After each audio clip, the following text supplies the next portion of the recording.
Hey guys, Dimension Master Studios here. How y'all doing? Welcome to another video in my Weapons Explained series, the series where I take a look at the history, powers, and abilities, and other fun facts of various weapons from across the Ninjago franchise. And in today's video, we are going to be taking a look at the Timeblades, the main weapons that were used during the events of Season 7, Hands of Time. So, let's get into this whole thing. So for starters, let's go over the history of the Timeblades. Who created the Timeblades and why were they created? And we have an answer to both of these questions. When it comes to the Timeblades, they were created as a result of Acronix and Crux, the elemental masters of time. After the First Serpentine War, Acronix and Crux, the elemental masters of time, decided to rebel against the Elemental Alliance because the two of them believed that their powers were stronger in comparison to all the other elemental powers, and they tried to take over Ninjago. And when it came to the Elemental Alliance, they had problems when they were fighting against Acronix and Crux. That was until Wu had the idea for Rei and Maya, the previous elemental masters of fire and water respectively, and Kai and Nia's parents, to create the Timeblades, a set of weapons that would allow Wu and Garmadon to fight back against the Time Twins. And as a result of the Timeblades being created, Wu and Garmadon were able to fight back against the Time Twins, and not only that, they were even able to take away the Time Twins' power. And after that happened, Wu and Garmadon created a time portal using the Timeblades, and they sent the Timeblades through said portal in order to prevent anyone from getting the Timeblades. However, Acronix and Crux went after the Timeblades in order to try and get their powers back, with Acronix and the Timeblades eventually winding up 40 years in the future at the very beginning of Season 7, thus kicking off the events of Hands of Time. So that's a pretty basic history when it comes to the Timeblades. We know that they were created by Rei and Maya in an attempt to try and stop the Time Twins from taking over Ninjago, and we know that they were created specifically to stop the Time Twins in the first place. So again, that's a pretty basic history, but now let's go over the powers and the abilities of the Timeblades. So for starters, one power that we see the Timeblades have is the ability to take away elemental powers. We see this happen during a flashback sequence in the second episode of Season 7, where during their fight against the Time Twins, Wu and Garmadon were able to take away their powers. And we also know how Wu and Garmadon were able to take away the Time Twins' power. It was because of the material that the Timeblades were made out of. The Timeblades were made out of a material known as chronosteel, which has the ability to take away elemental energy. And as a result of the chronosteel, Wu and Garmadon were able to take away the Time Twins' power, and they were able to seal away that power inside of the Timeblades. However, that's not the only ability that the Timeblades have, because another ability that the Timeblades have is time travel. We see the Timeblades being used for time travel a few times during the events of the season. We see it happen during that flashback sequence that I talked about, where Wu and Garmadon perform some kind of ritual which allows them to create a time portal.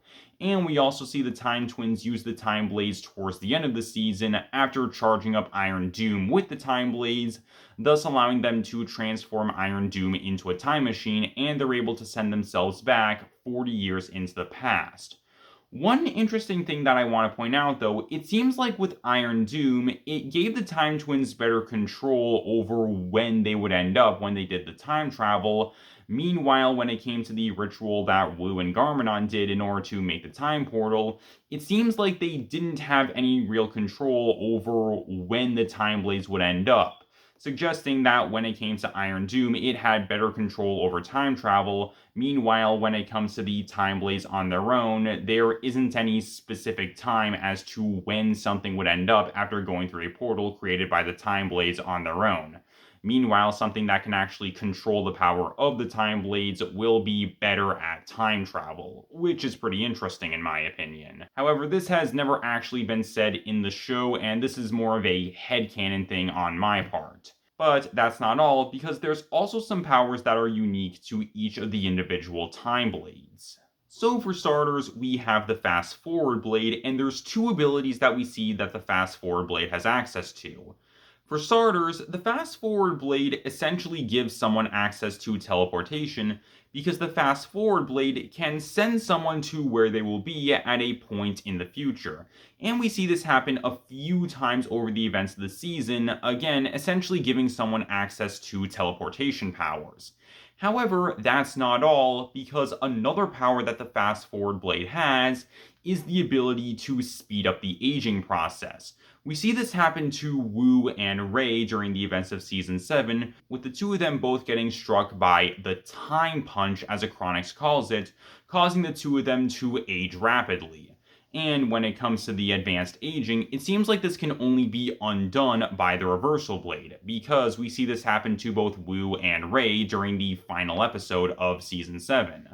But when it comes to the Fast Forward Blade on its own, as far as we know, it has two abilities. Again, teleportation and the ability to speed up the aging process. Up next, we have the Slow-Mo Blade. And when it comes to the Slow-Mo Blade, what it does is it creates a bubble around either a person or an object or anything, which causes the person to move really slowly, because when it comes to the thing that is stuck inside of the bubble, it is moving in slow motion.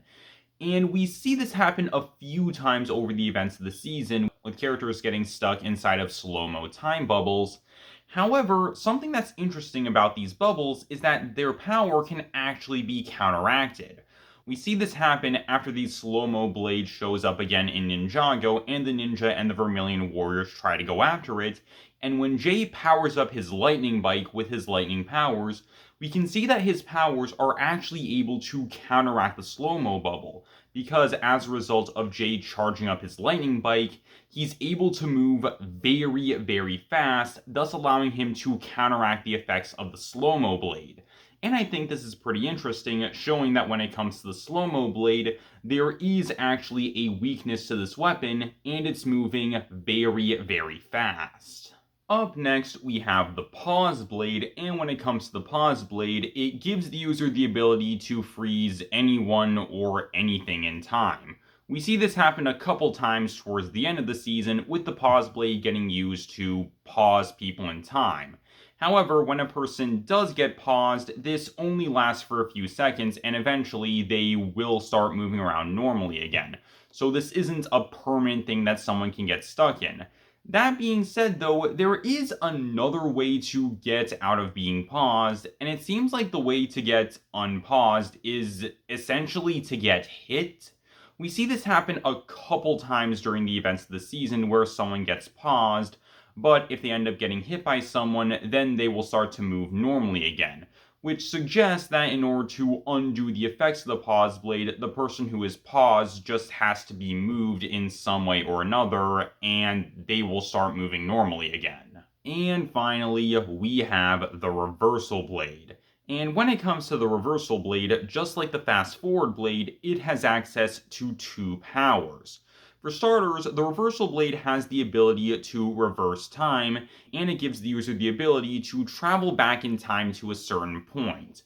It's not entirely clear how far into the past someone can go with the reversal blade. The shortest time that we ever see is a couple seconds, and the longest amount of time that we see is a few minutes.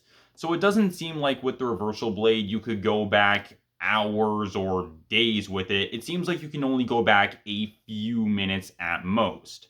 But still, that's a very powerful ability, the ability to reverse time. However, there's something else interesting that I want to point out when it comes to time being reversed.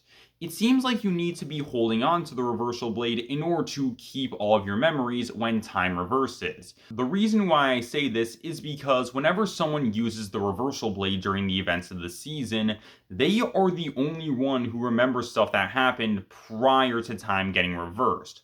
We see this happen with Kai towards the end of the season, we also see this happen with Crux during the second episode of Season 7, and we see this thing happen again during the final episode of Season 7, where after Kai, Nia, and Wu all touch the reversal blade, all three of them end up keeping their memories of what happened before time got reversed. Showing that again, you need to touch the reversal blade in order to keep your memories of what happened. Also, another ability that the reversal blade has is the ability to reverse the aging process. We see this happen during the final episode of Season 7, where the Reversal Blade gets used on Wu and Rei, thus undoing the effects of the Time Punch and bringing the two of them back to the way they were prior to getting struck by the Time Punch, showing that when it comes to the Reversal Blade, it's able to undo the effects of the Fast Forward Blade. Not only that though, but when it comes to the Reversal Blade, it seems like it's able to have a very big effect on the aging process, because as we see during Season 8, the Reversal Blade had a really big effect on Sensei Wu, because by the time Season 8 started, which takes place 1 year after the events of Season 7, Wu was transformed into a baby, and over the events of Seasons 8 and 9, we slowly start to see Wu age back into the way he looks normally. That is, until the final episode of Season 9, where Wu finally becomes an old man again. But still, that shows that when it comes to the Reversal Blade, it is very, very powerful, considering the fact that, again, it has the ability to undo time, and it also has the ability to make someone younger. One other thing that I want to point out, though, is that it seems like the Reversal Blade and the Fast Forward Blade are the only two Time Blades that can actually affect a person's aging. Meanwhile, when it comes to the Fast Forward Blade and the Pause Blade, it doesn't seem like either of these blades have the ability to affect a person's aging. Although, then again, we never actually see either of these blades used in an attempt to try and affect someone's aging at any point during the events of the show. That being said, though, it does make me wonder what would happen if these Time Blades did have the ability to affect someone's aging. Given the way that the Fast Forward Blade and the Reversal Blade works, I'd imagine that when it comes to the Slow-Mo Blade, it could potentially slow someone's aging process down, thus allowing them to live for a very long amount of time as a result of them aging very slowly. And it's possible that when it comes to the Pause Blade, it could potentially stop someone from aging altogether, essentially turning them immortal. Although, again, it's not entirely clear what would happen if the Slow-Mo Blade or the Pause Blade was used to affect someone's aging, because, like I said, we never see this kind of thing happen at any point during Season 7. So, what exactly happened to the Time Blades?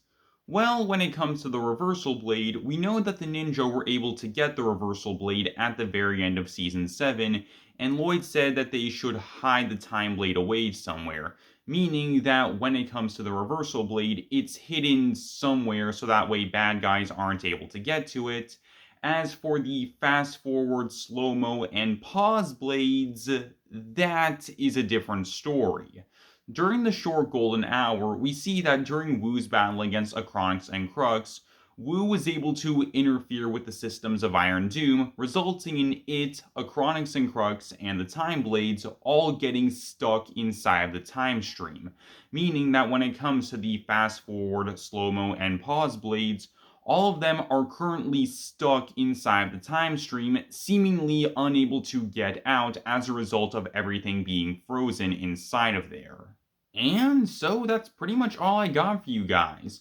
When it comes to the Time Blades, even though I wasn't the biggest fan of Season 7, I did honestly really like the Time Blades. I like the idea of these weapons that give the user the ability to manipulate time. I think that's honestly a really interesting concept when it comes to Ninjago. And like I said, even though I wasn't the biggest fan of Season 7, I do think that the Time Blades are honestly pretty cool weapons. I highly doubt that we're ever going to see the Time Blades make a reappearance during the events of the show, unless Acronix and Crux make their return at some point during the events of Dragon's Rising, but we're just gonna have to wait and see what happens.